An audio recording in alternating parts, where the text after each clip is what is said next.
શું તમે ક્યારેય કોઈ મહિલા જિલ્લા કલેક્ટરને રસ્તા પર સાડી પહેરીને દોડતા કે ડીજેના તાલે ઝૂમતા જોયા છે? છોટાઉદેપુરના રસ્તાઓ પર 1500 જેટલી મહિલાઓ એક સાથે સાડી પહેરીને દોટ મૂકે તેવું તો શું આયોજન હતું? આદિવાસી વિસ્તારના બાળકો અને મહિલાઓ માટે સરકારી વહીવટી તંત્રે યોજેલી આ ખાસ સાડી દોડ પાછળનો હેતુ શું હતો? નમસ્કાર દર્શક મિત્રો, હું સાહિન @ગુજરાતમાં આપનું સ્વાગત છે। સામાન્ય રીતે જ્યારે પણ આપણે કોઈ આઈએએસ કે આઈપીએસ જેવા ઉચ્ચ સરકારી અધિકારીઓ વિશે વિચારીએ ત્યારે આપણા મનમાં તેમની એક અત્યંત ધીર, ગંભીર અને કડક છબી ઉપસી આવે છે। પરંતુ શું તમે ક્યારેય કોઈ મહિલા જિલ્લા કલેક્ટરને સાડી પહેરીને રસ્તા પર દોડતા કે પછી રોડ પર બેસીને ડીજેના તાલે ઝૂમતા જોયા છે?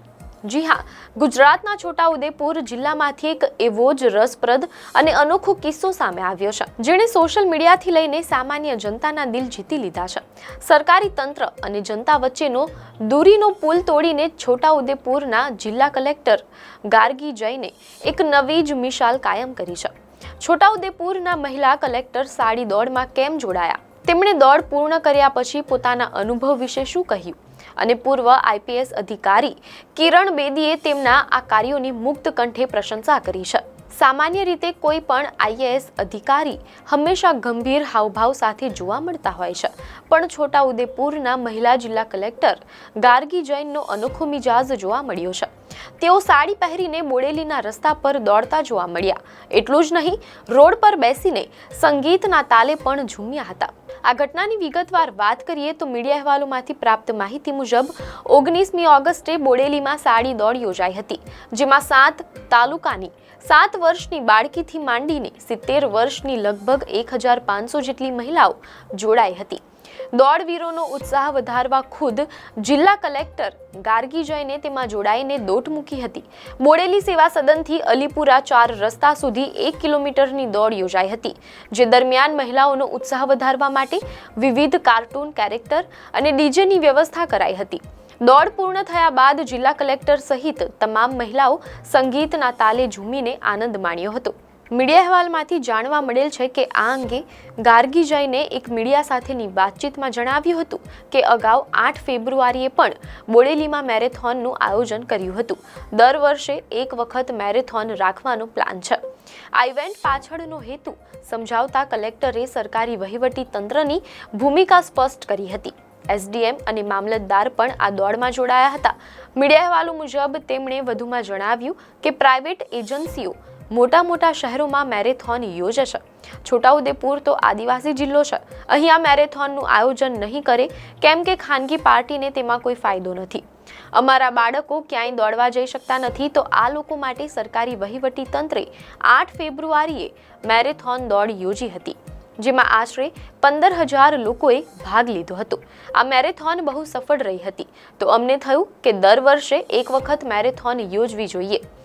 આ વખતની મેરેથોન 13 ડિસેમ્બરે યોજાશે, જેના ભાગરૂપે જ આ પ્રી ઇવેન્ટ રખાઈ હતી, જેથી લોકોમાં આગામી દિવસોમાં યોજાનારી મોટી ઇવેન્ટનો પ્રચાર પ્રસાર કરી શકાય। આ ઇવેન્ટમાં દરેક મહિલાઓ સાડી પહેરીને દોડી હતી। કલેક્ટરે જણાવ્યું કે જેમાં હું તથા ક્લાસ 1 એસડીએમ તેમજ મામલતદાર તથા અલગ વિભાગની મહિલાઓ વગેરે હતા। મીડિયાના અહેવાલમાંથી જાણવા મળેલ છે કે આ દોડમાં સ્થાનિક મહિલાઓ પણ હતી। દોડમાં તમારો નંબર કયો આવ્યો તેવા પ્રશ્નના જવાબમાં તેમણે હાસ્ય સાથે જણાવ્યું કે મારો કોઈ નંબર નથી આવ્યો, હું બધાની જોડે એમ જ દોડી રહી હતી, મને મજા આવતી હતી। સાડી પહેરીને દોડવામાં કોઈને કોઈ પડકાર નહોતો, બધાએ એન્જોય કર્યું હતું। આ સાડી દોડમાં સ્થાનિક મહિલાઓએ ખૂબ જ ઉત્સાહપૂર્વક ભાગ લીધો હતો। મીડિયાના અહેવાલમાંથી જાણવા મળેલ છે કે દોડમાં અનિતાબેન રાઠોડે પ્રથમ નંબર, રશ્મિકાબેન બારિયાએ બીજો નંબર અને સંધ્યાબેન રાઠવાએ ત્રીજો નંબર મેળવ્યો હતો। ધારાસભ્ય અભયસિંહ તડવી, શિક્ષણ શાસ્ત્રી ડોક્ટર તનુ જૈન, આસિસ્ટન્ટ કલેક્ટર મુસ્કાન ડાંગર, ડીડીઓ સચિન કુમાર અને તાલુકા પંચાયત પ્રમુખ હેમલતાબેન કોલી સહિતના મહાનુભાવોએ લીલી ઝંડી આપી દોડને પ્રસ્થાન કરાવ્યું હતું। આ કાર્યક્રમ ઉપરાંત કલેક્ટર ગાર્ગી જૈનની વહીવટી કુશળતાની પ્રશંસા દેશભરમાં થઈ રહી છે। પૂર્વ આઈપીએસ કિરણ બેદીએ પણ તેમની પ્રશંસા કરી છે।